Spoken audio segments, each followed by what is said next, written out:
ప్రపంచంలో అక్రమ వలసదారులను ఏ విధంగా అణిచివేయాలి అనే విషయాన్ని స్పెయిన్‌ను చూసి నేర్చుకోవాల్సిన అవసరం ఎంతైనా ఉంది.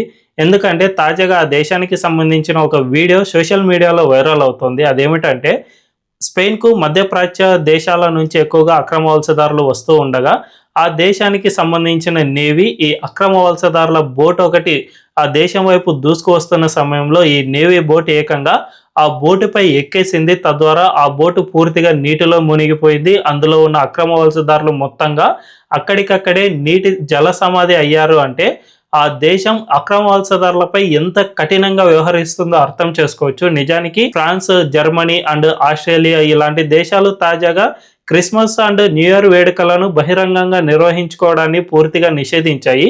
దీనికి ప్రధాన కారణం ఒకటే చెప్పే అదేమిటంటే ఆ దేశంలో ఉన్న అక్రమ వలసదారుల వల్ల ఈ బహిరంగ వేడుకలలో ఏదైనా ఉగ్రవాద దాడి జరిగే అవకాశం ఉంది అని ఆయా దేశాలు పూర్తిగా వేడుకలనే నిషేధిస్తున్న పరిస్థితి నెలకొంది. సో ఇలాంటి వాటన్నిటిని జరగకుండా ఉండాలి అంటే స్పెయిన్‌లా అక్రమ వలసదారులపై కఠిన చర్యలు తీసుకుంటే తప్ప వీటిని అడ్డుకోలేమని స్పష్టంగా చెప్పుకోవచ్చు.